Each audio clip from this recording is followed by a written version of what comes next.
Renungan Harian Katolik Selasa 8 Juli 2025. Pekerja kebun anggur Tuhan. Maka katanya kepada murid-muridnya, tuaian memang banyak, tetapi pekerja sedikit. Karena itu, mintalah kepada Tuhan yang empunya tuaian, supaya ia mengirimkan pekerja-pekerja untuk tuaian itu. Matius bab 9 ayat 37 dan 38. Saudara-saudara, setiap kali kita mendengar atau membaca tuaian memang banyak, tetapi pekerja sedikit. Karena itu mintalah kepada yang empunya tuaian, supaya ia mengirim pekerja-pekerja untuk tuaian itu. Secara spontan pikiran kita terarah pada panggilan khusus menjadi imam, biarawan-biarawati. Itu benar. Tetapi kita juga perlu melihat dalam arti yang lebih luas. Berarti pembaptisan, semua orang dipanggil untuk ikut serta dalam tritugas Kristus sebagai imam, nabi, dan gembala. Ajakan Yesus untuk memohon pekerja-pekerja bagi tuaian yang banyak kiranya bukan hanya berarti memohon panggilan imam atau hidup membiara untuk meneruskan karya Yesus. Ajakan Yesus juga bermakna sebagai ajakan kepada kita semua untuk mau mempercayakan diri kepada Allah. Dengan itu, kita pun diajak untuk membuka hati bagi panggilan hidup kita, yaitu meneruskan karya Yesus melalui karya dan pekerjaan kita. Tuaian memang banyak, tetapi pekerjanya sedikit. Demikian ungkapan Yesus saat hatinya tergerak melihat orang banyak yang mengikutinya.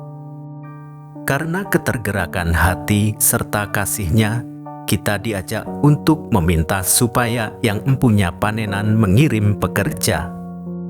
Ternyata Yesus sendiri yang memanggil dan memilih di antara umat, orang-orang yang diberi tugas khusus untuk bekerja di kebun anggur Tuhan. Kita mengenal para imam, suster, dan bruder. Merekalah pekerja-pekerja yang dikirim Tuhan. Meskipun jumlah pekerja saat ini kelihatannya sudah banyak, tetapi kebun anggur Tuhan pun semakin luas dan panenan makin bertambah. Seperti domba tanpa gembala, masih banyak umat yang belum mendapat pelayanan memadai, hilang dan terlantar. Dengan demikian, ajakan Yesus agar kita berdoa memohon dikirimnya pekerja masih relevan sampai saat ini. Menjadi pelayan Tuhan bukanlah jalan untuk mengejar kedudukan dan tempat terhormat di kalangan umat dan masyarakat. Bukan tidak mungkin, kecenderungan itu selalu ada. Maka, kita hendaknya senantiasa memurnikan hidup kita.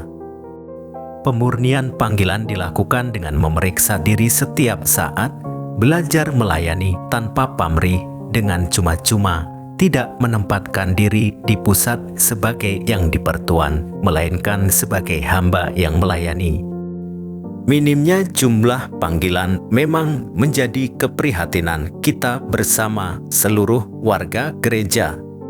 Bukan hanya menjadi tanggung jawab para pimpinan gereja, tetapi juga menjadi tanggung jawab seluruh umat beriman. Teristimewa keluarga-keluarga Katolik sebagai seminarium, tempat persemaian iman pertama dan utama. Di sana Tuhan bekerja sama dengan keluarga-keluarga Katolik dalam mempersiapkan orang yang pantas menjadi pekerja-pekerja kebun anggurnya. Ya Bapa, semoga semakin banyak kaum muda merelakan dirinya untuk berkarya di kebun anggur-Mu, menjadi pewarta kasih-Mu.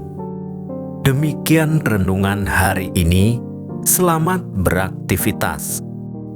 Semoga semuanya lancar, sukses, serta selamat. Tuhan memberkati.